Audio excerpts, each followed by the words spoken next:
This is the 35th year of a harsh, brutal, and vicious occupation supported unilaterally by the United States, constant terror and atrocities.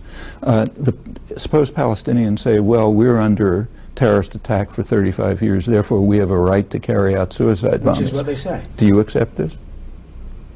Does anybody accept it? Nobody accepts it. All right, then how come everyone accepts the Israeli claim to be doing it, which is a much weaker claim? Because after all, there's no symmetry in this situation. They are the military occupiers. Palestine isn't occupying Israel. And this isn't just started now. It's gone on years ago. I mean... So does that, in your mind, justify the suicide? No, it does not. Bomb? Of course not. It doesn't in anybody's mind. So it invalidates both sides.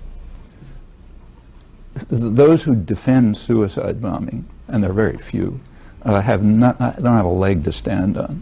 Those who defend the Israeli atrocities, including the U.S. government, most intellectual opinion, a good bit of the West generally, yeah, they don't have a leg to stand on either, and they have a much weaker position. For 35 years, there has been a harsh, brutal, miserable military occupation. There has not been a political settlement. The reason why there has not been a political settlement is that the United States unilaterally has blocked it for 25 years. Is it supported by the entire world, including the majority of the American people? The answer to that question is yes. There is a political settlement that has been supported by virtually the entire world, including the Arab states, the PLO, Europe, Eastern Europe, Canada. Didn't Barack put that on the table? No, he did not. He did not. It is also supported by the majority of the American people. It has just been reiterated by Saudi Arabia. The U.S. has unilaterally blocked it for 25 years. What Barack put on the table, the population doesn't know this because people like the Western media, the media in Canada and the United States don't tell them. Like, you can check and see how often you, for example, or others have reported what I just said. Don't bother checking. The answer is zero. The Barack proposal in Camp David, in the Barack Clinton proposal, in the United States, I didn't check the Canadian media. In the United States, you cannot find a map, which is the most important thing, of course. Check in Canada and see if you can find a map. You go to Israel, you can find a map. If you go to scholarly sources, you can find a map. Here's what you find when you look at a map. You find that this generous, magnanimous proposal provided Israel with a salient east of Jerusalem, including the city of Ma'ale Adumim, which was established primarily by the Labor government in Clinton in order to bisect the West Bank. That salient goes almost to Jericho, breaks the West Bank into two cantons. Then there's a second salient to the north, going to the Israeli settlement of Ariel, which bisects the northern part into two cantons. So we've got three cantons in the West Bank, virtually separated. All three of them are separated from a small area of East Jerusalem, which is the center of Palestinian commercial and cultural life and of communication. So you got four cantons, all separated from the west, from Gaza, so that's five cantons, all surrounded by Israeli settlements, infrastructure development, and so on, which also incidentally guarantee Israel control over the water resources, the reason. Last comment. This does not rise to the level of South Africa 40 years ago, when South Africa established the Bantustans. That's the generous, magnanimous offer. Okay. And there's a good reason why maps weren't shown, because as soon as you look at the map, you see it. All right.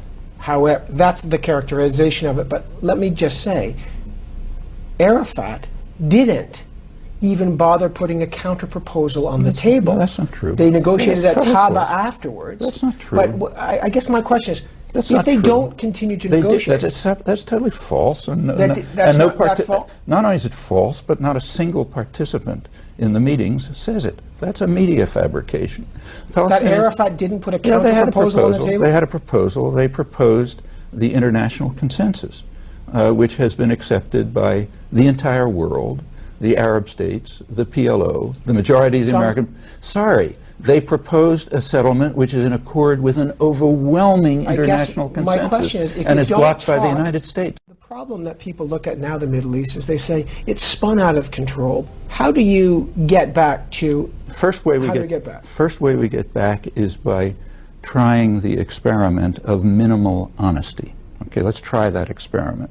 If we try the experiment of minimal honesty, we look at our own position, and we discover what I just described, that for 25 years, the United States has blocked the political settlement, which is supported by the majority of the American population and by the entire world, except for Israel, virtually. I mean, there's some marginal exceptions. So the first thing we do is accept the honesty to look at that. We take a look at Camp David, and we see, yeah, it was the same. The United States was still demanding a Bantustan-style settlement and rejecting the overwhelming international consensus and the position of the American people. We then discover that the United States immediately moved to enhance terror in the region. So let's continue. On September 29th, Ehud Barak put a massive military presence outside the Al-Aqsa Mosque, very provocative. When people came out of the mosque, young people started throwing stones, the Israeli army started shooting, half a dozen people were killed, and it escalated. The next couple of days, there was no Palestinian fire at this time, and this is all in occupied territories. In the next couple of days, Israel used U.S. helicopters.